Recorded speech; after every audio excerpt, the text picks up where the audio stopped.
I had a patient once who came in to see me. He was an elderly man who had a really bad lung condition. He was getting to the point where he couldn't even breathe. And he came and asked me for assisted suicide. And I asked him, well, why? And he said he wanted to get to his grandkid's baseball game. But by the time he got from his car to the stands, he was so out of breath, he couldn't even enjoy his own grandkid's baseball games. And he was so sad about it, he was depressed enough he wanted to kill himself. He thought that life wasn't worth living. Instead of just giving him medicine for assisted suicide, I said, well, maybe we could get you a scooter so that you could get from your car to the stands and you wouldn't be so tired out. And so we got him a scooter. Now, the next visit I had with him, he was happy again. He was so excited, he tried to run me over with a scooter. And what replaced that suicidality was actually joy, because he loved life. He had something to live for. I am an internal medicine physician, so I take care of patients who are older than the age of 15, all the way up into, I have a patient who's 102 years old. I take care of patients when they come in for primary care, but I also take care of them in the hospital when they're very sick. I've been doing that for close to 30 years. Physician-assisted suicide is when a person has less than 6 months to live and requests medication, a prescription for medication from their doctor to end their own lives. It's legal in just a couple of states in this country right now. It started in Oregon in 1996, and that's where I practice. So I've been around physician-assisted suicide now for over 20 years. So assisted suicide is two things. First of all, it's a doctor writing an order to give a lethal drug to someone. So it's intentional killing. It's what we call medical killing. The other thing it is it's a suicide. Someone who has decided that life is no longer worth living, and so they want to have a suicide, so they ingest the medicine themselves. All of the laws about assisted suicide in this country are based on the law in Oregon, where it says that you have to be determined by a doctor to have a terminal illness, which means less than 6 months to live. Now, it doesn't necessarily mean you have to have this. It just means you have to have a doctor say that you are terminally ill, which is two different things. In Oregon, we're not any better at predicting that last 6 months than anybody else. Anybody who says this is 6 months, it's a guess at best. They have to request in writing from a doctor that they want to kill themselves. There's a waiting period of 2 weeks, after which they take the medicines themselves, and they're supposed to be able to ingest it themselves and take it themselves.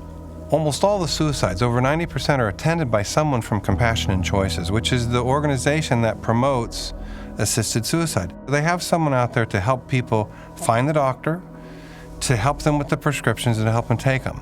There are several different medicines that are being used. The most common one in Oregon has been a medication called secobarbital, which is a liquid that you simply ingest. And it's about a pint's worth. It tastes pretty bad. And so most people take an anti-nausea medicine beforehand, and then they choke this stuff down, and it's similar to what's being used in anesthesia. They basically go to sleep, and they end up not waking up. The manufacturer of this liquid have really increased the price of it as to make it almost unaffordable. So the Compassion Choices group has come out with several alternative methods, which employ a narcotic medication as well as a sleeping pill, as well as a muscle relaxant. And you take about 1,000 of these pills over a short period of time to end your life, which is similar to a lot of suicides. Assisted suicide isn't always perfect, doesn't always work. And there are some people who take the medicine, they get sick and they vomit it up, and they don't take it all the way, and then they're kind of in limbo, and so people end up taking them to the emergency room. What do you do in the ER? And you're not supposed to admit them there. You're supposed to help them. And so there's a lot of confusion in Oregon right now. When it doesn't work, what do you do? Since 1998, there's been over 1,000 suicides that have been assisted by physicians in the country. It's about 200 prescriptions per year now. There are a lot more prescriptions than people actually taking the suicide. A lot of people are getting the medicine and then maybe having second thoughts about it. The two leading causes of why people choose assisted suicide is loss of autonomy, being able to choose their own way, and loss of the ability to do the things I like to do. It's not that they're actually suffering, because listen, if you're suffering, most people don't want suicide. They want their suffering to be better. If you're in pain, you don't want a suicide, you want a pain pill to get rid of the pain. So when people are at the end of life and suffering, they want help. People who are fearful, though, of this, that's where assisted suicide really comes in. In Oregon, we no longer have any suicide prevention for elderly. One of the things that we do in Oregon is we promote assisted suicide. So if you have a program aimed at preventing suicide for elderly, frail people, there's an inconsistency there. That's really changed what's happened in our state, and our suicide rates are on the rise. And there's doctors and insurance companies who don't want to spend as much money, and they're promoting this.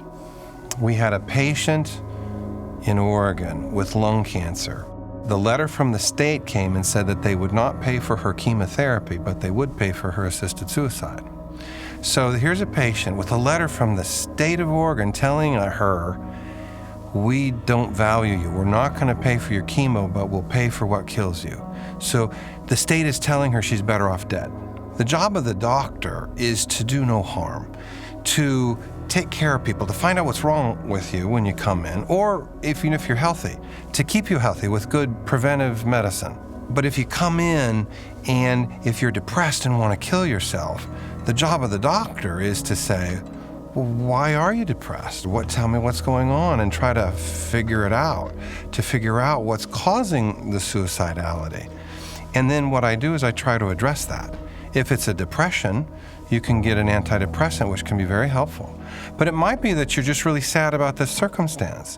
One of my own patients who was very depressed saw his oncologist, and instead of the oncologist asking me for help, the cancer doctor wanted to give my patient assisted suicide, and actually did so over my objections. And so my patient is dead now at the hands of my colleague, and he was depressed, a fact that was documented clearly in the medical record, but instead of treating his depression, she gave him assisted suicide. If you have a doctor who thinks that it's okay to take your life, what does it say when push comes to shove? Are they really going to do everything they can for you if they really don't think you're that valuable? We have so many cases where if you would just encounter the person, find out what it is that they're suffering from, you can actually address that and make people's thoughts of suicide go away. I had a retired policeman as a patient. He was an older man, but he came in and he was in the hospital. He was so sick. He had pneumonia, a heart attack, and a stroke, all at the same time. He went home and he was so sick, he actually asked me for assisted suicide. He would have qualified for it under the law in Oregon. So I went out to his house, made a house visit, and it turns out he was in the back room all by himself and alone and sick. And he was depressed. And so I said, well, let's move the bed out to the front room. He needed to be in control of who came in and out of the house. It's really what he wanted, and that's who he was. He was a cop. He wanted to be a walking the beat again, if you will. And so finding that out about him, his suicidality went away. After a short period of time, he got better. And that would not have happened had we done assisted suicide. We missed out on another couple years of great living. Compassion is 2 words. It means to suffer with. Compassion. And for me to really enter in, I have to first of all figure out who you are, what your needs are, understand that, and then use my knowledge and expertise to try to address it. Most of you know someone who has committed suicide, or you know someone in a family member. I mean, think about what would you have done if you would have known? A lot of you probably thought about that.